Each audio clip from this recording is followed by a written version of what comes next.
Well, thank you very much. It's an honor to have President Zelensky of Ukraine. And we've been working very hard, very close. So we've actually known each other for a long time. We've been dealing with each other for a long time and very well. We had a little negotiation spat, but that worked out great. I think for both countries, I think for the world, actually, beyond both countries. And we have something that is a very fair deal.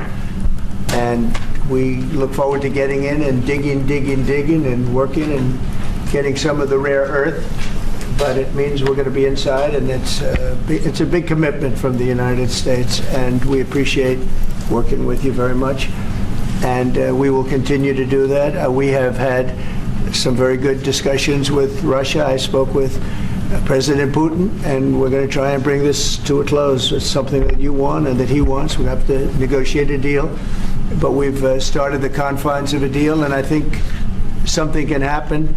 The big thing is the number of soldiers, mostly at this point, but soldiers being killed. You're losing thousands of soldiers. On both sides, we're losing a lot of soldiers, and we want to see it stop, and we want to see the money get put to different kinds of use, like rebuilding.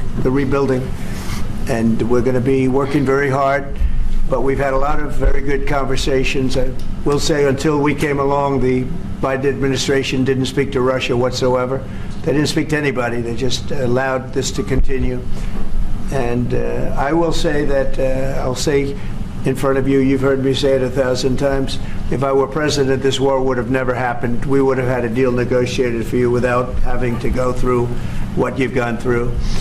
But your soldiers have been unbelievably brave. We've given them great equipment, but somebody has to use the equipment. They've been unbelievably brave, and we give them great credit. This was supposed to be over very quickly, and here we are 3 years later. So I give tremendous credit to your generals and your soldiers and yourself in the sense that it's been very hard fighting, very tough fighting. They're great fighters. And you have to be very proud of them from that standpoint. But now we want to get it over with. It's enough, right? We want to get it over with. So it's an honor to have you here. Thank you very much for coming. We're going to sign the agreement at the conference in the East Room in a little while, right after lunch. And we'll be having lunch together. We're also discussing some other things. And we appreciate everybody being here. It's somewhat of an exciting moment, but the really exciting moment is when when they stop the shooting and we end up with a deal. And I think we're fairly close to getting that, and an honor to have you. And please, if you'd like to say something. Yeah, thank you so much, Mr. President. Thank you for invitation. And really, I hope that this first document, will be first step to real security guarantees for Ukraine, our people, our children. I really count on it. And of course, we count that America will not stop support. Really, for us, it's very important to support and to continue it. I want to discuss it with details further during our conversation, and of course, the infrastructure or security guarantees. Because for today, I understand what Europe is ready to do, and of course, I want to discuss with you what United States will be ready to do. And I really count on your strong position to stop Putin. And you said that enough with the war. I think that is very important, Ben, to say these words to Putin at the very beginning of war, because he is a killer and terrorist. But I hope that together we can stop him. But for us, it's very important to save our country, our values, our freedom, the democracy, and of course, no compromises with the killer about our territories, but it will be later. And of course, what I wanted, we spoke about it by phone with you about the drones production. We have very good drones production. I think the best one in the world for today because of the war. Yes, and of course, we need very much the air defense. You have the best air defense in the world, and really you helped us under attacks of Russians. And I want to speak how we can exchange the licenses. We're open to share the licenses of all our drones with you, of course, with the United States. And we need licenses for quick production of air defense. Even after the war, we need our nation to be calm, that we are secured. So that's why we need this air shield. And of course, about this, I want to speak about the contingents. I think that France and UK already spoke to you, and we know that Europe is ready, but without the United States, they will not be ready to be as strong as we need. And the last point, last not least, about exchange, about our people and children. And you know that this crazy Russian, that they stolen 20,000 of children, Ukrainian children. They changed their names, they changed their, their families, relatives, and now they're in Russia. We want to bring them back, and really, it's a big dream, task, and goal for me, and our warriors. By the way, Mr. President, we exchanged, released more than 4,000 warriors from Russian prison, but there are thousands more in the prison. I wanted to share with you some images. How it's just can I now? Yeah, please. 1 minute. I just you to understand in what circumstances, in what situation they are, and what the attitude of Russia to our prisoners. That guys, just you before and after.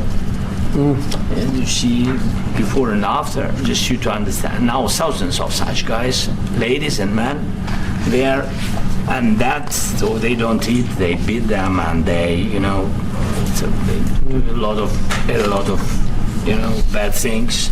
So out of even during the war, there are rules. Everybody knows there are rules during the war. So these guys, they don't have any rules. You see that 50, 60 kilograms left, and a lot of such things.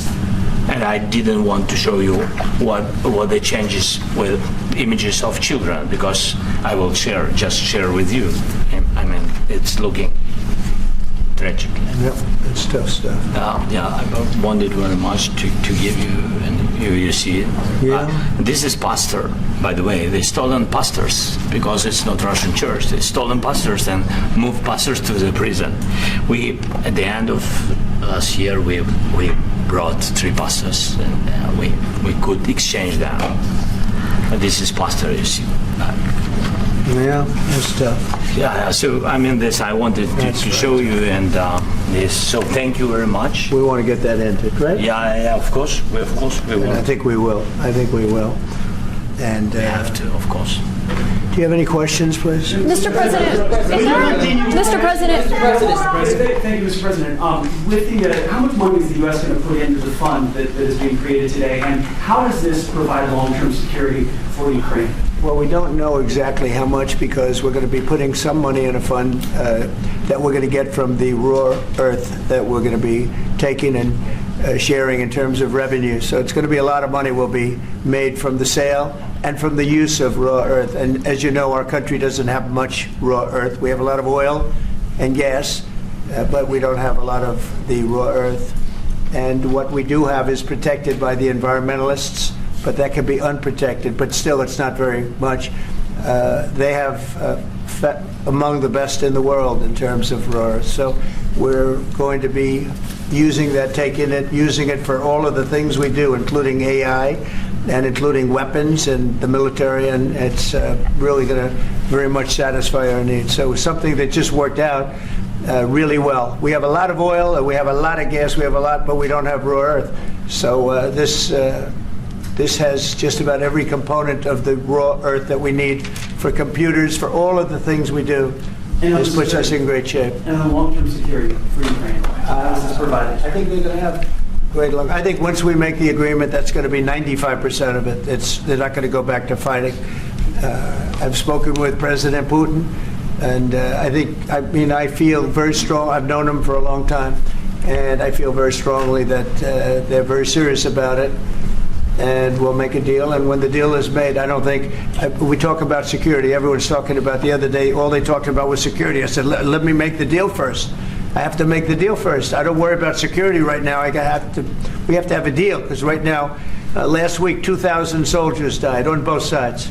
2,000, and they're losing 1,000, 2,000, 3,000 a week. So as we sit here and we talk, people are getting shot and dying on the battlefield. And, you know, they're not American soldiers, but they're Russian soldiers and they're Ukrainian soldiers, and we want to be able to stop it. But And we Mr. want to be able also to spend money on other things. We don't want to, this is a tremendous amount of money, and what the Biden administration did was terrible. They were giving money, but he had no security on the money. Europe, as you know, gave much less money, but they had security. It was in the form of a loan. They get their money back, and we didn't. And now, at least we're protected because the American taxpayer has to be protected too. But this is an incredible agreement for Ukraine because we have a big investment in their country now, and what they have, very few people have. And we're able to really go forward with very, very high-tech things and many other things, including weaponry that we're going to use in many locations, but that we need for our country. This allows us to do But that. Mr. President, Will you continue? I'm sorry. Sending military aid. Yes, go ahead, please. If I can just yes. In the document, there is one of the very important points. If we speak about business and investment, we never had LNG terminals in Ukraine. This document will open. I mean, the next document, but anyway, here we see in the framework, we see a really goodwill for this. LNG terminals for us is very important, and I think for security of European continent. We have the biggest storage, gas storage. We have the biggest in Europe. Yes, and we can use it. Use it for LNG. Use it for LNG, and we will do it. And really, we can help Europe because Europe really helped. President Trump said that they made less support, but they have our friends and they are our very supportive partners. They really gave a lot, Mr. President. They did. Really, they did. They gave a lot, but they gave much less. No. Much less. No. No. Don't argue. No. Okay. Okay. but Mr. President, Putin and President Zelensky. Yeah, please. Mr. President Trump, you have repeatedly called the deal with Ukraine as a historical one. And as a President of the United States, you make historical decisions in other issues which affect America and other world. So what place in the world history do you want to take? And do you associate yourself with any famous historical figures?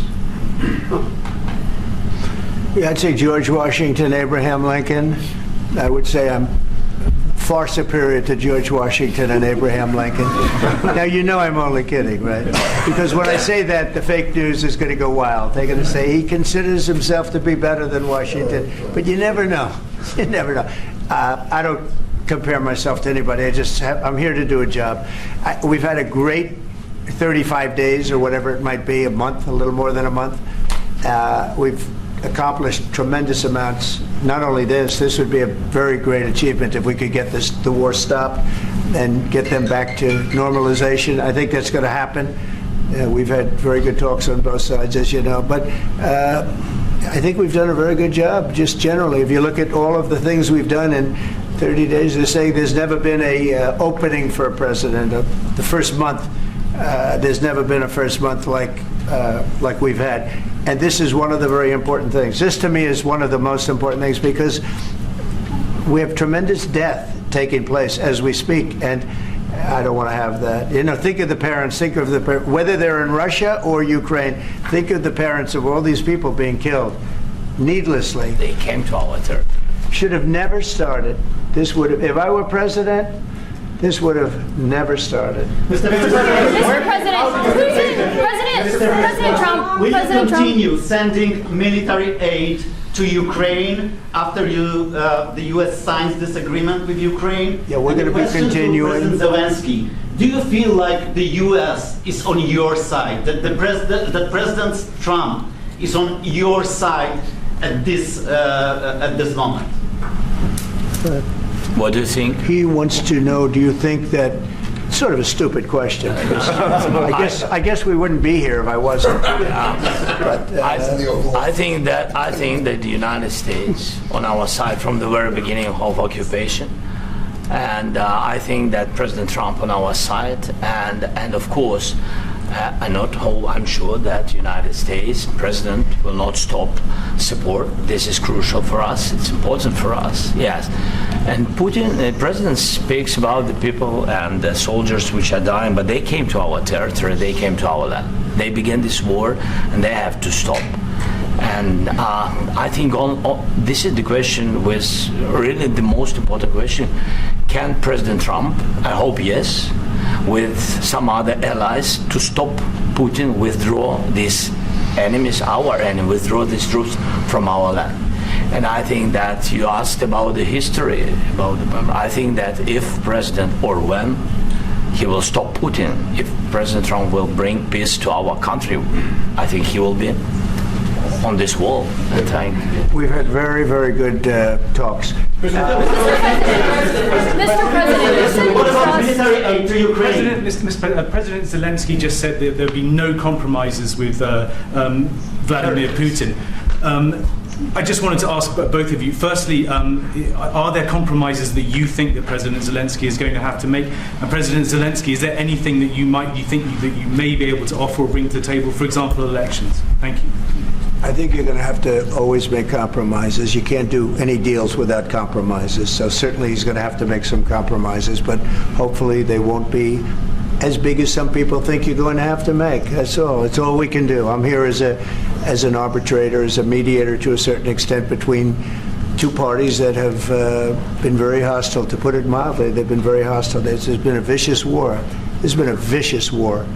You know, it's a very level battlefield, and those bullets go out, and as I've said many times, we were talking about it with Pete, many times the only thing stopping those bullets is a human body. And in the case we're talking about, generally young human bodies are stopping a lot of bullets.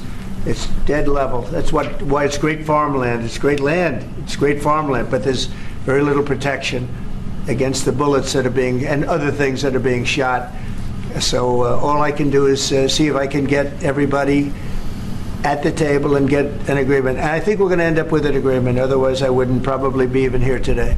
Will President Putin have to make compromises? Mr. President, I've got two questions for you. You think ultimately your legacy will be the peacemaker and not the president that led this country into another war and ended foreign wars? And I've got a question. I hope it will. I mean, I hope I'm going to be remembered as a peacemaker. This would be a great thing if we could do this. I'm doing this to save lives more than anything else. Second is to save a lot of money, but I consider that to be far less important. So I hope I'm going to thank you, Brian, for that question. It was a nice question. I hope I'll be known and recognized as a peacemaker. This would be a great thing to solve. This is a very dangerous situation. You know, this could lead to a third world war. This was headed in the wrong direction. If this election were lost, if we didn't win this election, and we won it by a lot, that was a mandate. We won every swing state. We won the popular vote by millions and millions of votes. We won everything. The districts, you look at the areas of red, take a look at a map. This was a big mandate, and this was one of the things I said, we're going to get this thing settled. If we didn't win, I think this could have very well ended up in a third world war, and that would not have been a good situation. What was your second question? My second question for President Zelensky. Why don't you wear a suit?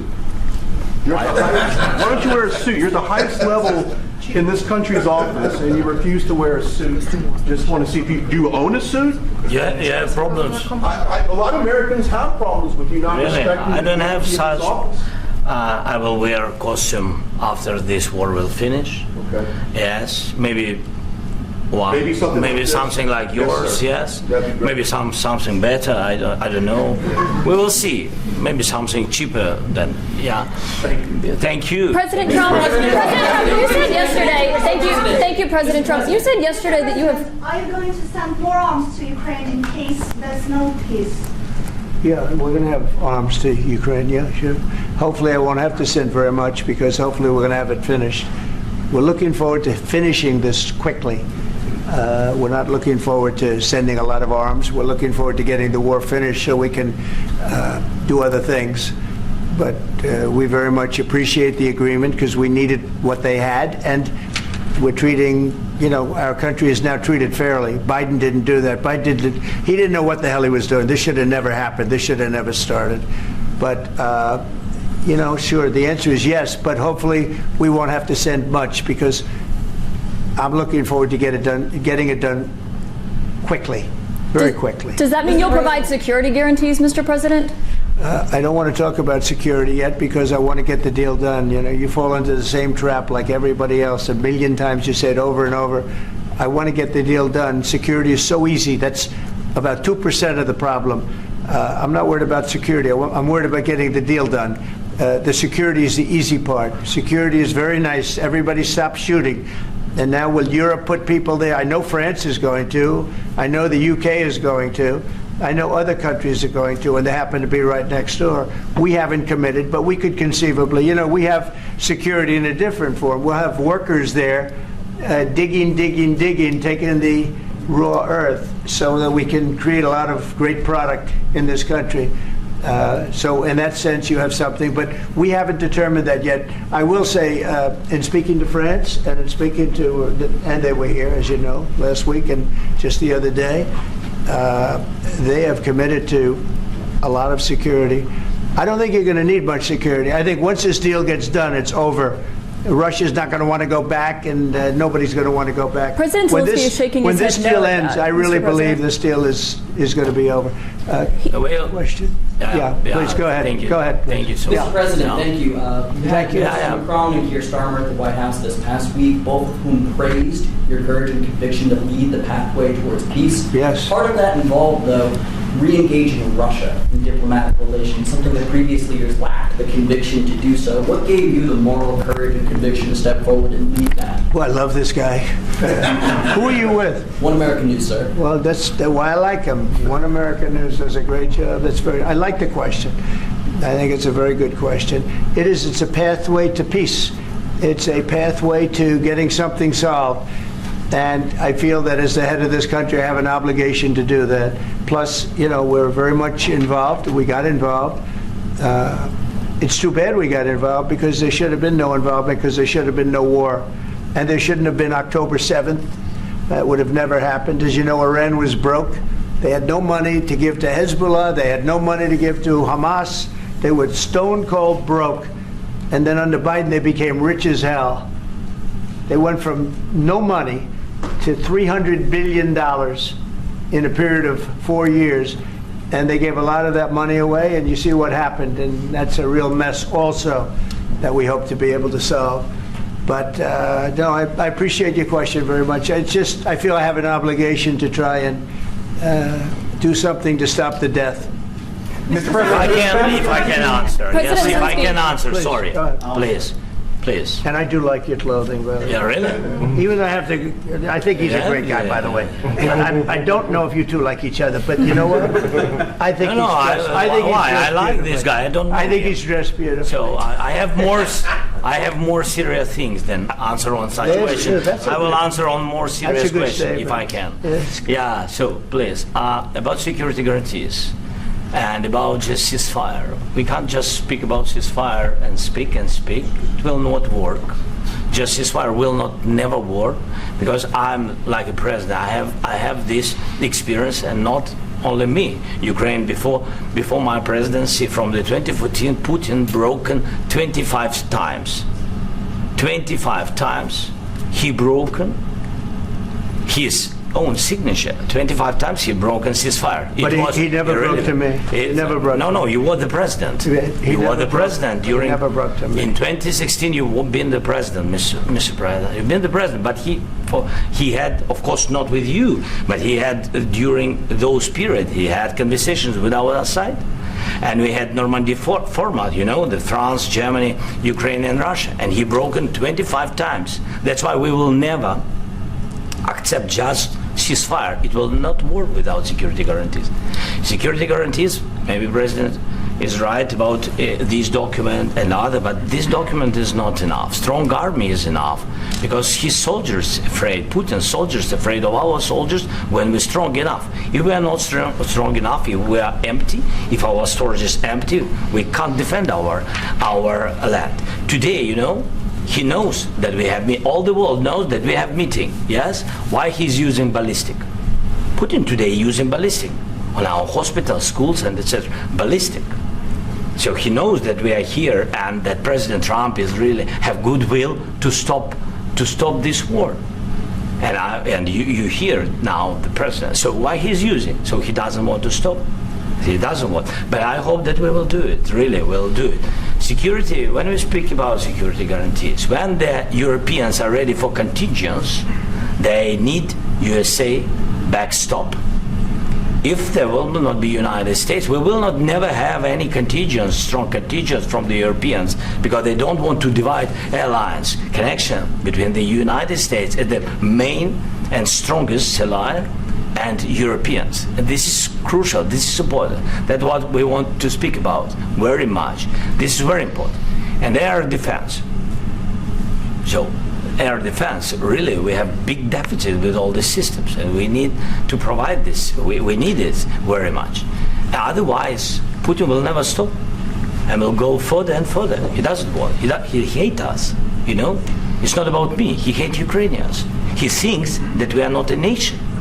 He thinks, and he shared these thoughts. I think maybe with your team also. I don't know, but with all the Europeans, in media, officially and not, he always said that there is no such country, such nation, such language, and such life like Ukrainian. No, he really doesn't respect all the Ukrainians, and he wants to destroy us. And you are right, Mr. President. That's 2%. This document, maybe other documents, it's a very good start, very good, but it will not enough to stop this person. Should Russia pay to rebuild Ukraine? Mr. President, under these Should Russia pay to rebuild Ukraine? They have to pay. This is the rule. This is the rule of the war. This is the rule of the war. During all the centuries, all the history, this is the rule of the war. Who began, those pay. Do you agree, This President is the rule. Trump? Putin began this war. He has to pay all money for innovation. He has to pay. Of course, some Russian assets, what we have in Europe, about 300 billions, we can use them. We can use for innovation and buy military support from the United States also. We can do it, but it's not enough. It's not enough. I asked this question that you didn't like because I wanted to know.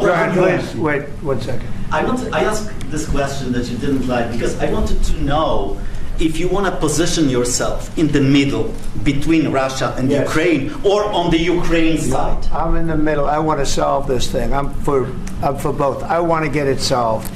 And it's wonderful to speak badly about somebody else, but I want to get it solved. If we can solve it, great. If we can't solve it, they're going to have to fight it out, and who knows what's going to happen.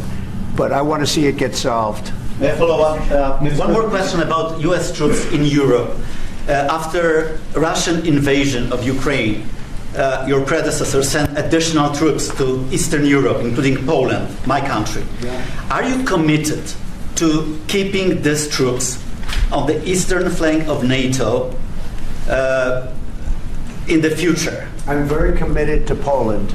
I think Poland has really stepped up and done a great job for NATO. As you know, they paid more than they had to. They are one of the finest groups of people I've ever known. I'm very committed to Poland. What about Baltics? Poland's in a tough neighborhood, you know. What about the Baltics? The Baltics, they got a lot of. It's a tough neighborhood too, but we're committed. We're going to be very committed, and we're committed to NATO. But NATO has to step up, and the Europeans have to step up more than they have. And I want to see them equalize because they are in for far less than we're in, and they should be at least equal. You understand that? Why is the United States, we have an ocean in between, why is the United States in for so much more money and other things as Europe? With that being said, and as you said, they've also been obviously very helpful, but we have put in far more than they have, and I think they should equalize. Mr. President, Please, go ahead. Ask about the agreement again today. What changed between the first time that Secretary Bessent gave President Zelensky the agreement and today for the signing? We made a deal.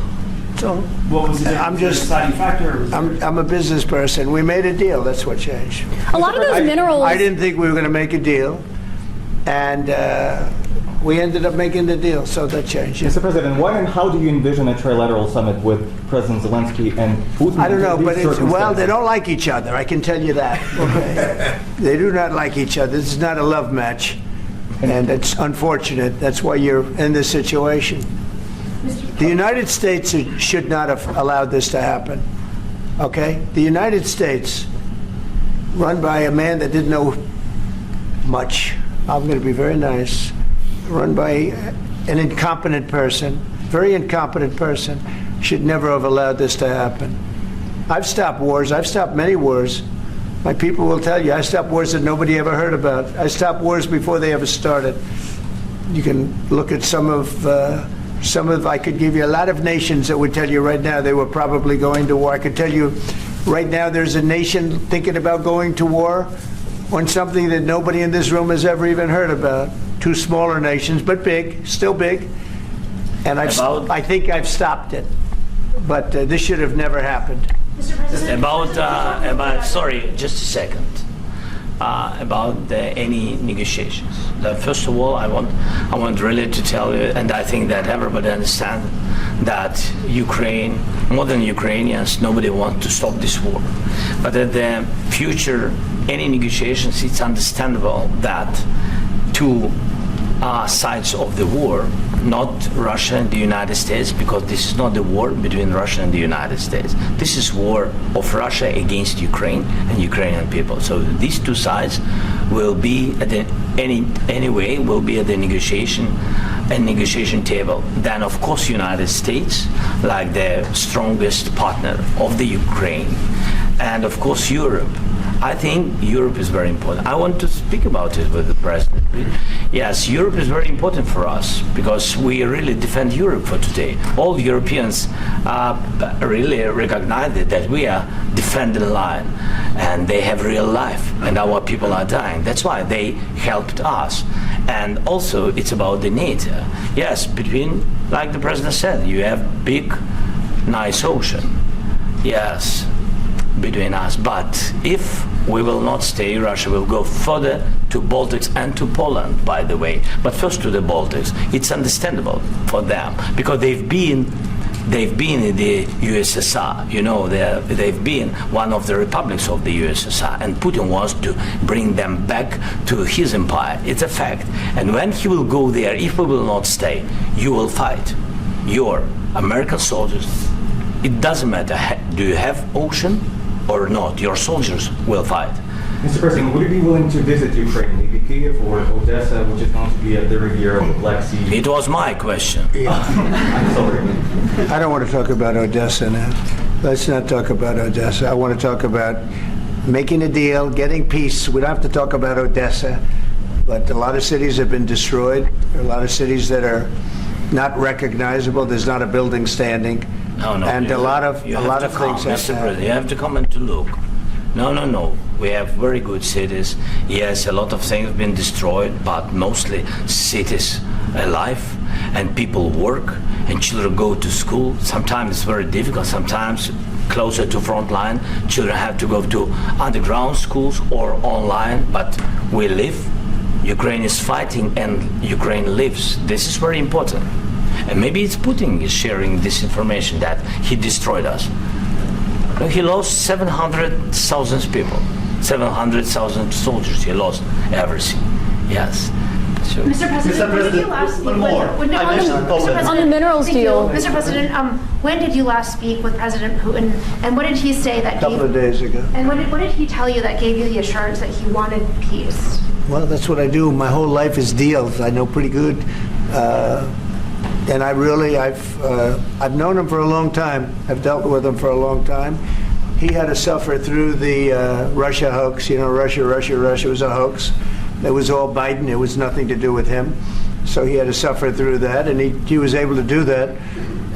I think that he wants to make a deal, and he'd like to see it end. That's all I do. That's what I do. My whole life, that's what I do is make deals. I'm in the middle of a mess because this is a real mess.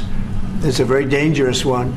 If this doesn't get solved now, it's not going to get solved for a long time. So I hope we're going to get it solved. In the back, please. Thank you, Mr. President. Prime Minister Starmer claimed repeatedly that his government believes in free speech and was not engaged in censorship. But his country's government arrests people for memes and thought crimes, and even more worrisome is pressuring American companies to censor Americans on its behalf. How can he be a reliable, trustworthy partner when he says things that are demonstrably false on such an important topic? Well, we actually spoke to him about that yesterday, and we thought they took it very, very much too far. JD was very strong on it. So was I.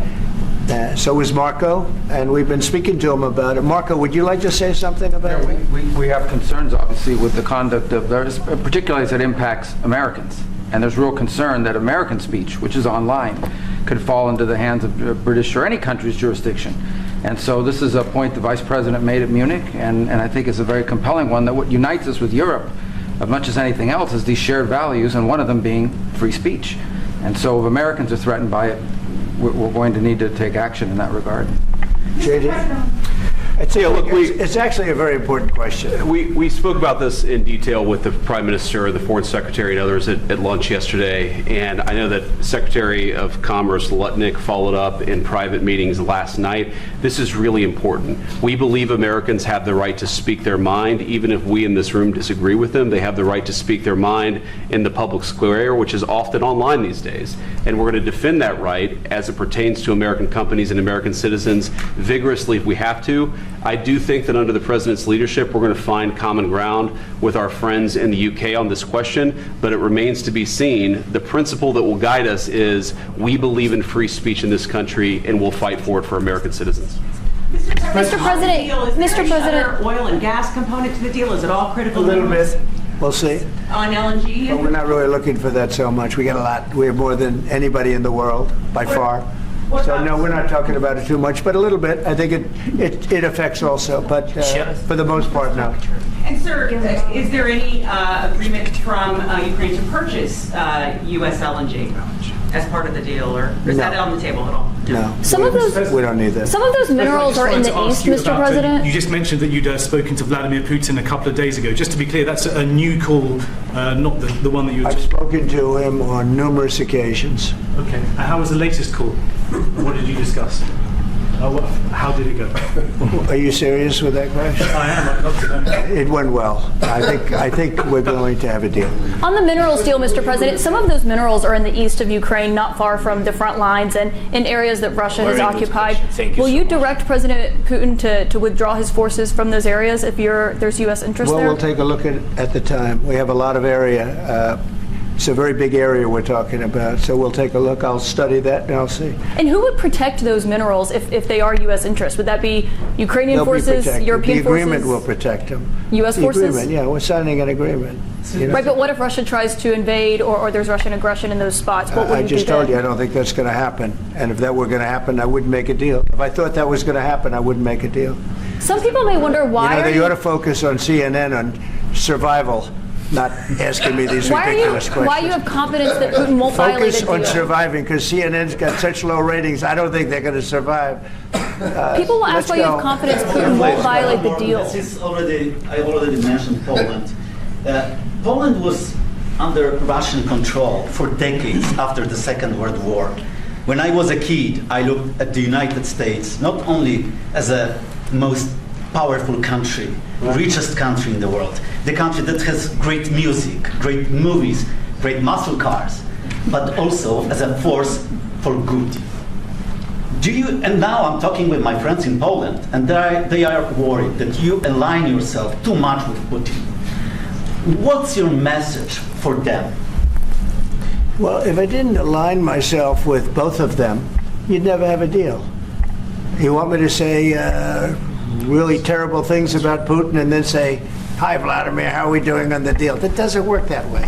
I'm not aligned with Putin. I'm not aligned with anybody. I'm aligned with the United States of America and for the good of the world. I'm aligned with the world, and I want to get this thing over with. You see the hatred he's got for Putin. It's very tough for me to make a deal with that kind of hate. He's got tremendous hatred, and I understand that, but I can tell you the other side isn't exactly in love with, him either. So it's not a question of alignment. I'm aligned with the world. I want to get the thing set. I'm aligned with Europe. I want to see if we can get this thing done. You want me to be tough? I could be tougher than any human being you've ever seen. I'd be so tough. But you're never going to get a deal that way, so that's the way it goes. All right, one more question. I want to respond to this. So look, for 4 years in the United States of America, we had a president who stood up at press conferences and talked tough about Vladimir Putin, and then Putin invaded Ukraine and destroyed a significant chunk of the country. The path to peace and the path to prosperity is maybe engaging in diplomacy. We tried the pathway of Joe Biden of thumping our chest and pretending that the President of the United States' words mattered more than the President of the United States' actions. What makes America a good country is America engaging in diplomacy. That's what President Trump is doing. Can I ask you? Sure. Yeah? Yeah. Okay. So he occupied it, our parts, big parts of Ukraine, part of East and Crimea. So he occupied it on 2014. So during a lot of years, so I'm not speaking about just Biden, but those time was Obama, then President Obama, then President Trump, then President Biden, now the President Trump, and God bless, now President Trump will stop him. But during 2014, nobody stopped him. He just occupied and took. He killed people. You know what the contact 2015.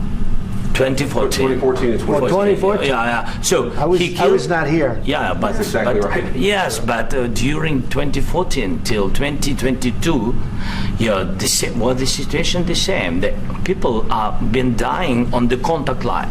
Nobody stopped him. You know that we had conversations with him, a lot of conversation, my bilateral conversation, and we signed with him, me, like a new president. In 2019, I signed with him the deal. I signed with him, Macron and Merkel, we signed ceasefire. Ceasefire. All of them told me that he will never go. We signed him with gas contract. Yes, but after that, he broken this ceasefire. He killed our people and he didn't exchange prisoners. We signed the exchange of prisoners, but he didn't do it. What kind of diplomacy, JD, you are speaking about? What do you mean? I'm talking about the kind of diplomacy that's going to end the destruction of your country. Yes, but if you are not strong... Mr. President, with respect, I think it's disrespectful for you to come into the Oval Office and try to litigate this in front of the American media. Right now, you guys are going around and forcing conscripts to the front lines because you have manpower problems. You should be thanking the President for trying to bring it into this conflict. Have you ever been to Ukraine that you say what problems we have? I have been to... Come once. I've actually watched and seen the stories, and I know what happens is you bring people, you bring them on a propaganda tour, Mr. President. Do you disagree that you've had problems bringing people into your military? We have problems. And do you think that it's respectful to come to the Oval Office of the United States of America and attack the administration that is trying to prevent the destruction of your country? A lot of questions. Let's start from the beginning. Sure. First of all, during the war, everybody has problems, even you, but you have nice ocean and don't feel now, but you will feel it in the future. God bless. You don't know that. God bless. You God bless. You will not have a war. Don't tell us what we're going to feel. We're trying to solve a problem. Don't tell us what we're going to feel. I'm not telling you. Because you're in no position to dictate that. Remember this. I'm you're in no position to dictate what we're going to feel.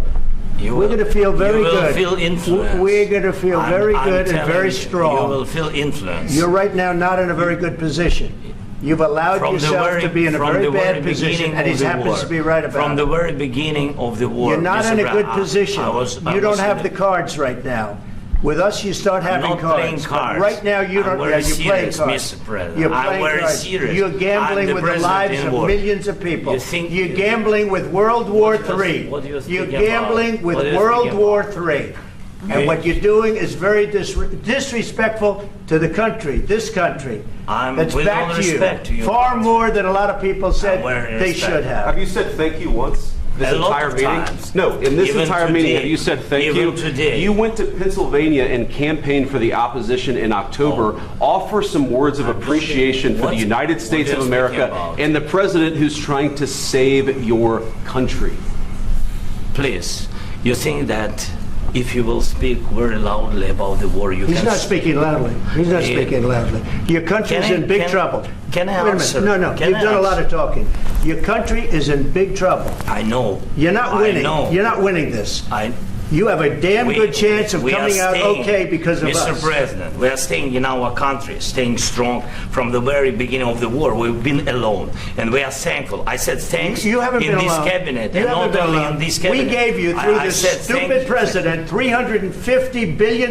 You voted we gave for you your military equipment, You and you voted men for are your brave, president. but they had to use our military. What about if you didn't have our invited military me- equipment, You invited if me you to didn't speak. have our military equipment, this war would have been over in 2 weeks. In 3 okay? days, I heard it from Putin. In 3 days, this is something Maybe new. less. In 2 weeks, of course, yes. It's going to be a very hard thing to do business like this, I tell you. Just say thank you. I said a lot of times thank you to American people. Accept that there are disagreements, and let's go litigate those disagreements rather than trying to fight it out in the American media when you're wrong.